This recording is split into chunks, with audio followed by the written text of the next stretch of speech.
Good morning बच्चों आज हम लोग क्लास 11 का सेकंड वीडियो देखेंगे।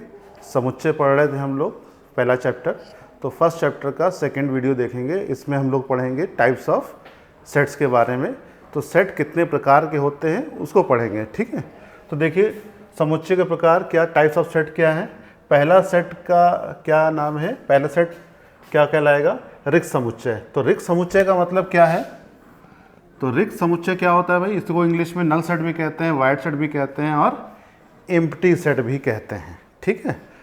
अब क्या डेफिनेशन है इसकी, एक समुच्चय जिसमें एक भी अवयव नहीं होता है, एक भी एलिमेंट, इंग्लिश अवयव को इंग्लिश में एलिमेंट भी कहते हैं, इंग्लिश में अवयव को एलिमेंट भी कहते हैं।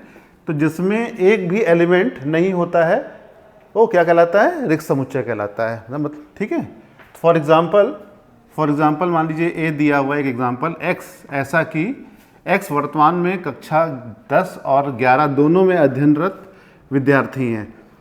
तो बच्चों कक्षा 10 और 11 में दोनों में एक बच्चा नहीं पढ़ सकता है, ठीक है। तो ऐसा कोई सेट ही नहीं बन सकता कि कोई बच्चा 10th में भी हो और 11th में भी हो, ठीक है। तो ये कैसा सेट है, इसको अगर हम आपको रिप्रेजेंट करना है किसमें, रोस्टर फॉर्म में, तो इसको खाली छोड़ना पड़े, मतलब कोई भी एलिमेंट नहीं है, ठीक है। इसको इस तरह से रोस्टर फॉर्म में रिप्रेजेंट करेंगे, या फिर हम लोग इसको केवल फाई लिख सकते हैं। क्लियर हो रही बात। एक और एग्जांपल लेते हैं, मान लीजिए बी एग्जांपल ले रहे हैं हम लोग। तो x ऐसा कि x is greater than 1 but less than 2, ठीक है। x belong to natural number, मतलब x जो है 1 और 2 के बीच में लाई कर रहा है, और x क्या है, एक प्राकृतिक संख्या है। तो 1 और 2 के बीच में प्राकृतिक संख्या कोई हो सकती है क्या, 1 और 2 के बीच में कोई प्राकृतिक संख्या नहीं है, सब पॉइंट में आएंगे, ठीक है। तो बी भी हमारा जो है, इसको रोस्टर फॉर्म में कैसे लिखेंगे, ये भी एक हमारा क्या है, रिक्त समुच्चय है। क्लियर हो रही बात, ठीक। एक और अगर हम लेते हैं सी, एक और हमने मान लीजिए एक और ले लिया हमने एग्जाम्पल x ऐसा कि x² - 2 = 0, और क्या x एक, जहाँ x एक परिमेय संख्या हो, परिमेय संख्या है, ठीक है। तो x² - 2 = 0, जब आप x की वैल्यू निकालेंगे, यहाँ पर जब x की वैल्यू आप निकालेंगे तो क्या आ जाएगा, ये तो उधर जाएगा प्लस हो जाएगा, √2 हो जाएगा, प्लस माइनस, है ना। तो √2 क्या है, परिमेय संख्या तो नहीं है। तो यहाँ क्या बोल रहा है, x परिमेय संख्या है, तो परिमेय संख्या तो नहीं आएगी ना। तो इसका मतलब क्या है, ये भी एक क्या है, रिक्त समुच्चय है। ऐसे लिखिए चाहे ऐसे लिखिए। क्लियर हो रही बात। तो रिक्त समुच्चय जो भी रिक्त समुच्चय होगा, समुच्चय, उसको हम लोग कैसे दर्शाएंगे, या तो आप लिखेंगे ऐसे खाली ब्रैकेट, मतलब इसमें कोई एलिमेंट नहीं, कोई अवयव नहीं है, या फिर आप इसको दर्शाने का तरीका है डायरेक्टली क्या लिखिए, फाई लिखिए। फाई क्या होता है, फाई क्या कहलाता है, ये रिक्त समुच्चय कहलाता है। क्लियर हो रही बात सभी को, ठीक है। तो ये आपको इतना मालूम होना चाहिए। चलिए देखते हैं नेक्स्ट। तो दूसरा टाइप देखेंगे बच्चों। दूसरा टाइप क्या है, एकल समुच्चय। तो एकल समुच्चय क्या होता है, इसको इंग्लिश में हम लोग सिंगलटन सेट भी कहते हैं। तो वह समुच्चय जिसमें केवल एक ही अवयव हो, ठीक है, जिसमें केवल एक ही अवयव हो, क्या कहलाता है, एकल समुच्चय कहलाता है, ठीक है बच्चों, एकल समुच्चय कहलाता है, एक ही अवयव। फॉर एग्जाम्पल मान लीजिए, उदाहरण के तौर पर एक सेट है जिसमें केवल एक ही एलिमेंट है, जैसे मान लीजिए 5 है, ठीक है। या एक और एग्जाम्पल ले लीजिए बी, मान लीजिए इसमें केवल क्या है, 2 हो, ठीक है। सी एग्जाम्पल ले लीजिए, मान लीजिए x ऐसा कि x + 3 = 5, ठीक है। और x, जहाँ x बिलोंग टू, x किसको संबंधित है, प्राकृतिक संख्या, x प्राकृतिक संख्या है। तो इसका आंसर क्या आएगा, एक ही आएगा, x की वैल्यू क्या आ जाएगी, 2 आ जाएगी, ठीक है। इसको अगर आप रोस्टर फॉर्म में लिखेंगे तो इसकी वैल्यू क्या आएगी, केवल 2 आएगी। समझ रही बात। तो क्या है, ये एक एकल समुच्चय है, क्योंकि इसमें केवल एक ही एलिमेंट है। ठीक है। उसी तरह एक और मान लीजिए, ये बच्चों मैंने आपको पढ़ाया था क्या, अगर कोई एलिमेंट नहीं है इसमें तो क्या कहलाता है, ये रिक्त समुच्चय कहलाता था, ठीक है। और फाई क्या कहलाता था, ये भी रिक्त समुच्चय कहलाता था। लेकिन फाई अगर ब्रैकेट के अंदर डाल देंगे, ठीक है, ब्रैकेट के अंदर लिखा जाएगा तो ये एकल समुच्चय कहलाएगा, ठीक है। बच्चों बहुत कन्फ्यूज़न होता है, ठीक है। और ठीक, अगर ब्रैकेट के अंदर 5 लिखा है तो इसका मतलब वो एकल समुच्चय है। अकेला लिखा है, अकेला 5 लिखा है तो ये रिक्त समुच्चय है, ये एकल कहलाएगा, एकल समुच्चय। और ये क्या कहलाएगा, ये रिक्त समुच्चय कहलाएगा। ये ध्यान रखिएगा, इसमें कन्फ्यूज़न हो जाता है, ठीक है। ब्रैकेट के अंदर आया क्योंकि ब्रैकेट के अंदर रिक्त समुच्चय एक ही है, ठीक है, तो ये एकल समुच्चय कहलाएगा। और ये ब्रैकेट नहीं है इसमें तो रिक्त समुच्चय। तो रिक्त समुच्चय को हम 2 तरीके से दर्शा सकते हैं, या तो ऐसे या तो ऐसे, ठीक, बताया भी था आपको मैंने। क्लियर हो रही बात, ठीक। तो दूसरा एकल समुच्चय आपको क्लियर हो गया होगा। चलिए देखते हैं हम लोग तीसरा टाइप का समुच्चय। तो तीसरे टाइप का समुच्चय क्या है उसको देखते हैं। हाँ बच्चों, देखेंगे नेक्स्ट हम लोग का थर्ड टाइप का क्या है हमारा, परिमित और परिमित और अपरिमित समुच्चय क्या होता है। परिमित और अपरिमित, इंग्लिश में फाइनाइट एंड इनफाइनाइट सेट्स बोलते हैं। तो परिमित समुच्चय का क्या डेफिनेशन है, एक समुच्चय जिसके अवयवों की संख्या निश्चित हो, मतलब इसके एलिमेंट्स जो हैं वो फाइनाइट हो, निश्चित हो, मतलब कि उसकी संख्या हमें मालूम हो। फॉर एग्जाम्पल, उदाहरण के तौर पर उदाहरण लेंगे अगर हम लोग, मान लीजिए एक सेट ऐसा है, मान लीजिए लिखा है AEIOU, ये क्या है, इसमें कितने एलिमेंट हैं, 5 एलिमेंट, हमें मालूम है वॉवेल का सेट है, इसमें 5 एलिमेंट है, निश्चित है, ठीक है। एक B है, क्या है, 2 4 6 8, ठीक है, इसमें कितने एलिमेंट हैं, 4 एलिमेंट, निश्चित है कि 10 से कम सम संख्याओं का समुच्चय है ये, 2 4 6, इसमें कितने एलिमेंट, 4 एलिमेंट, ये भी निश्चित है, ठीक है। C मान लीजिए क्या लिखा है, 1 3 5 7 9 11, ठीक है। तो इसमें कितने से हैं, 1 2 3 4 5 6, इसमें 6 एलिमेंट्स दिए हुए हैं। ऑड नंबर 12 से कम, ऑड नंबर जितने भी विषम संख्याएं हैं 12 से कम विषम संख्याओं का समुच्चय है ये, इसमें 6 हैं, ठीक है। तो ये क्या निश्चित हैं, निश्चित संख्याएं हैं, ठीक है। इसमें 5 एलिमेंट, इसमें 4 एलिमेंट, ठीक है, इसमें 6 एलिमेंट अवयव हैं, ठीक है। तो इनको क्या कहेंगे हम लोग, परिमित कहेंगे। जिनकी संख्या निश्चित हो, हम बता सकें इसमें कितनी संख्याएं हैं, उसको हम क्या कहेंगे, परिमित संख्या कहेंगे, ठीक है।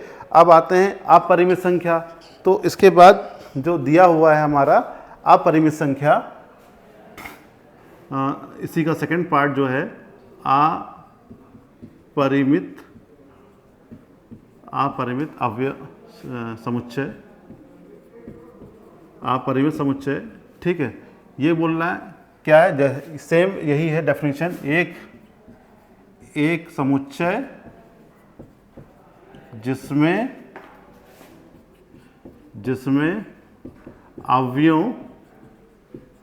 अवयवों की संख्या निश्चित ना हो, ठीक है, ये इसकी डेफिनेशन हो जाएगी, ठीक। तो फॉर एग्जांपल के तौर पे जैसे मान लीजिए दिया हुआ है 1 2 3 4 5 6, भाई कहाँ तक जाएगा, ये पता नहीं कहाँ तक जाएगा, ठीक, अप टू इनफिनाइट। तो ये डैश लग गया, समझ जाइए क्या ये, इसकी संख्या हमें निश्चित नहीं है, बढ़ता चला जाएगा।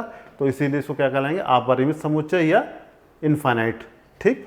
इसी को इंग्लिश में हम लोग क्या कहते हैं, इनफाइनाइट सेट कहते हैं।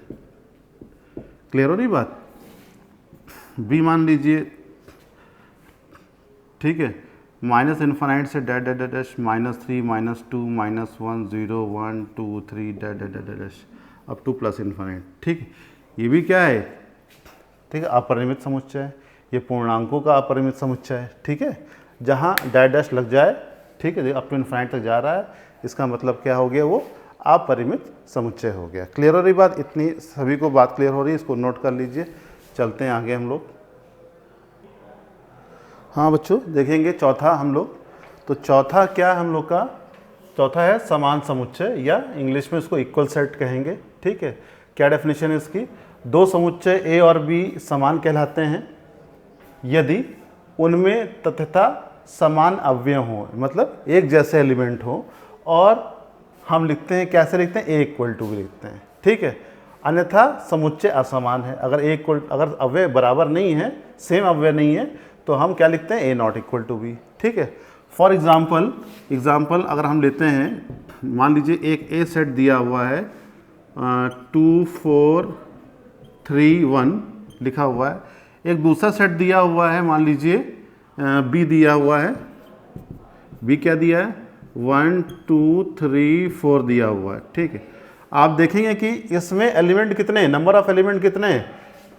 ए में नंबर ऑफ एलिमेंट कितने हैं? 4 है। और बी में कितने एलिमेंट हैं, नंबर ऑफ एलिमेंट कितने? इसमें भी 4 हैं। दोनों में 4 एलिमेंट हैं, और एलिमेंट की संख्या तो सेम ही है, और साथ में जो इसके अंदर एलिमेंट्स दिए हैं वो भी समान दिए हुए हैं। इसलिए ए इक्वल टू क्या हो जाएगा? बी हो जाएगा। क्लियर हो रही बात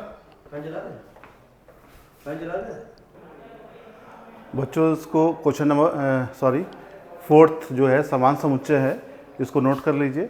आगे चलते हैं, हम लोग कुछ क्वेश्चन करेंगे। ठीक है,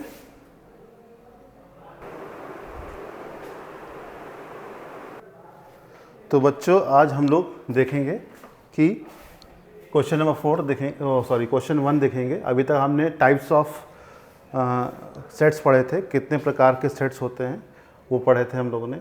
अभी हम लोग क्वेश्चन करेंगे। देखिए क्वेश्चन क्या है, बताइए कि निम्नलिखित समुच्चयों में कौन परिमित है, कौन अपरिमित है। ये 4 दिए हुए हैं समुच्चय मैंने, ये सब के सब सेट बिल्डर फॉर्म यानी कि समुच्चय निर्माण विधि में लिखे हुए हैं। तो आपको ये बताना है कि जो समुच्चय हैं ये परिमित हैं कि अपरिमित हैं। ठीक है, तो देखिए पहला क्या है, x, ऐसा कि x क्या है? प्राकृतिक संख्या है, और x - 1 into x - 2 equal to 0। तो सबसे पहले पता लगाने के लिए इसको रोस्टर विधि में लिखना ज़रूरी है। जब तक रोस्टर विधि में आप नहीं लिखेंगे तो आपको ये समझ में नहीं आएगा। ठीक है, तो देखिए x - 1 x - 2 इसको रोस्टर विधि में कैसे सॉल्व करेंगे? तो x - 1 इक्वल टू 0 लिखा तो x की वैल्यू क्या आ गई? 1 आ गई।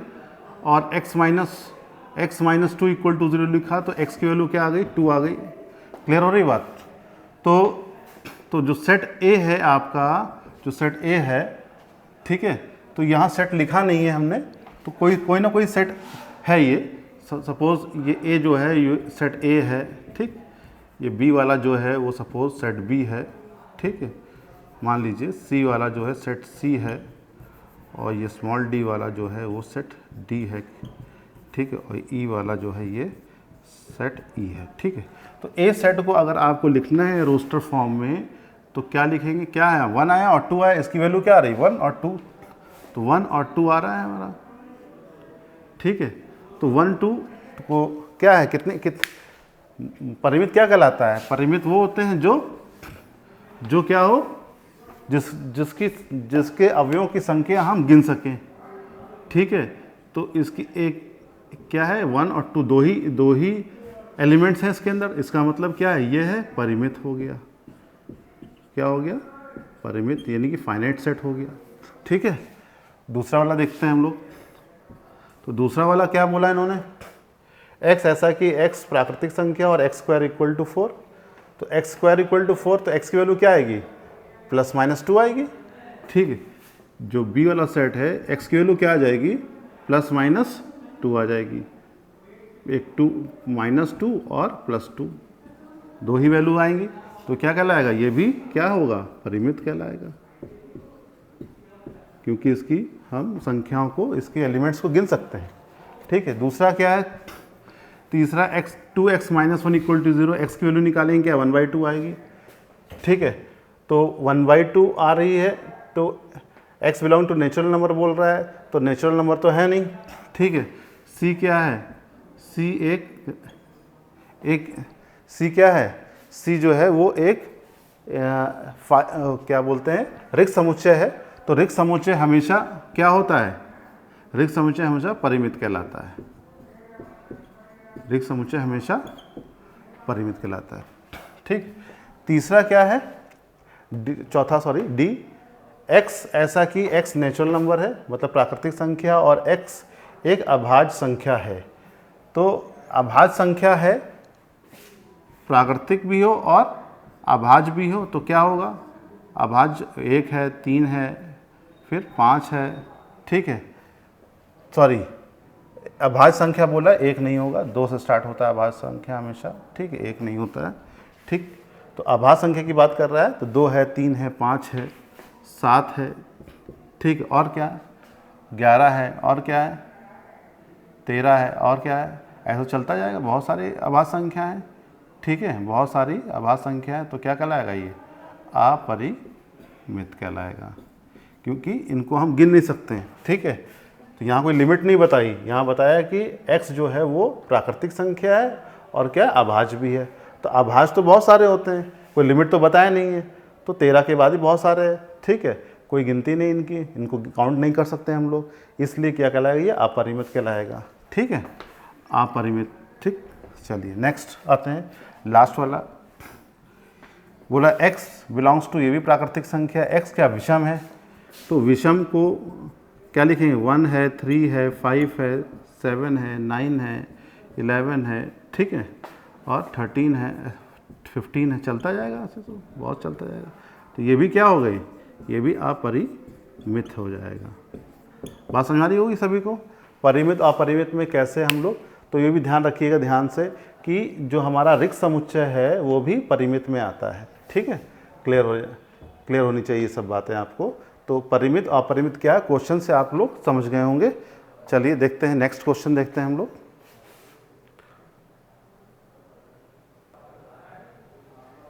हाँ बच्चों, नेक्स्ट क्वेश्चन देखेंगे हम लोग।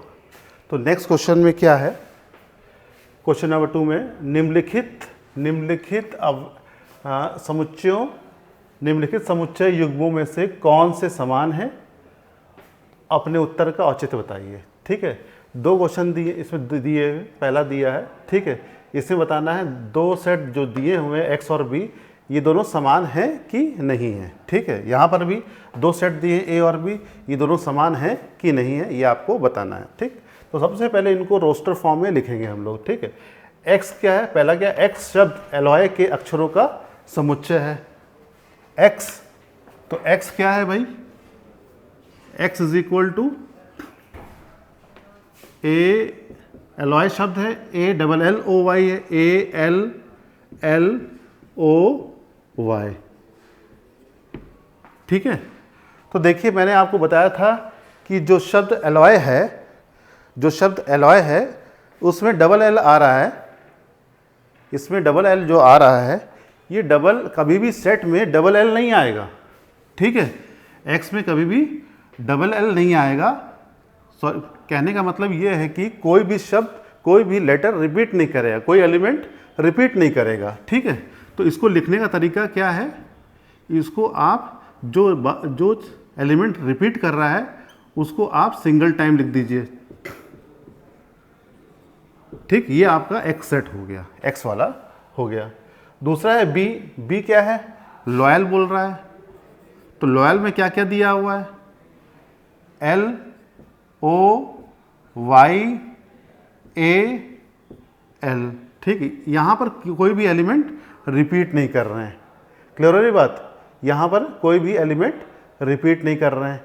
ठीक, तो आप देखेंगे कि इसमें कितने एलिमेंट, 1 2 3 4, इसमें कितने 1 2 3 4, और सॉरी यहाँ पर भी L रिपीट कर रहा है। ठीक, तो इसको भी B को भी आपको कैसे लिखना पड़ेगा, L एक बार लिखना पड़ेगा, यहाँ L 2 बार रिपीट हो गया ना, तो LOYA।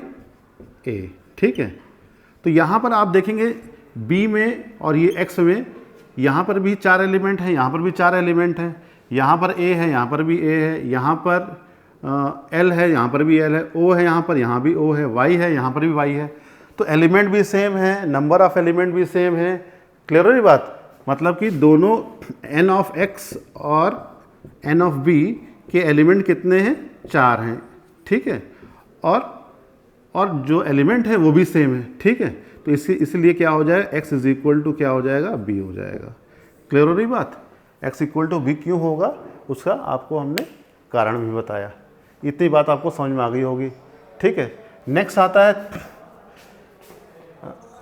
ये फर्स्ट वाला पार्ट था, ठीक। सेकंड पार्ट जो है इसी नीचे कर लेते हैं हम लोग सॉल्यूशन इसका, ठीक। ए क्या बोल रहा है, एन क्या बोल रहा है, एन ऐसा कि N belongs to Z, Z मतलब इंटीजर है, एन स्क्वायर इक्वल टू 4, तो N square equal to 4, N की वैल्यू क्या हो जाएगी +-2, तो ए की वैल्यू क्या हो जाएगी -2 एंड +2, ठीक है। और जो बी सेट है हमारा उसकी एक्स की वैल्यू कैसे निकालेंगे आप, इसको फैक्टराइज करना पड़ेगा। यहाँ बगल में फैक्टराइज करके देख लीजिए, x² - 3x + 2 equal to 0, x² - 2x -x + 2 हो जाएगा, तो x कॉमन ले लेंगे, x - 2 -1 common, x - 2 equal to 0, और x - 2 और x - 1 इक्वल टू 0, तो x की वैल्यू क्या आ गई, 2 आ गई और 1 आ गई, ठीक है। यहाँ पर वैल्यू क्या 1 और 2 आ गई, दिख रहा है सभी को, तो 1 और 2 आ गई। आप देखें दोनों में n ऑफ a और equal to n of b है, दोनों में दो एलिमेंट हैं, लेकिन एलिमेंट सेम नहीं, यहाँ 2 है लेकिन यहाँ 1 है, यहाँ 1 नहीं है, यहाँ -2 यहाँ -2 नहीं है, इसलिए a जो होगा वो a is not equal to b, a और b क्या होगा, इक्वल नहीं होगा। क्लियर हो रही बात, a और b इक्वल नहीं है, a और b इक्वल नहीं है। इतनी बात आपको समझ में आ रही होगी, ठीक है। तो ये 2 क्वेश्चन आपको क्लियर हो गए होंगे, ठीक है बच्चों, और इसको नोट कर लीजिए। अगले वीडियो में हम आपको एक्सरसाइज कराएंगे, एक्सरसाइज 1.1 एंड 1.2 दोनों कराएंगे। फिलहाल आप अपनी तरफ से कोशिश करिए एक्सरसाइज 1.1 और 1.2 करने की, ठीक है।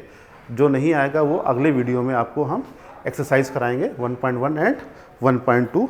तब तक के लिए इतना ही रखिए।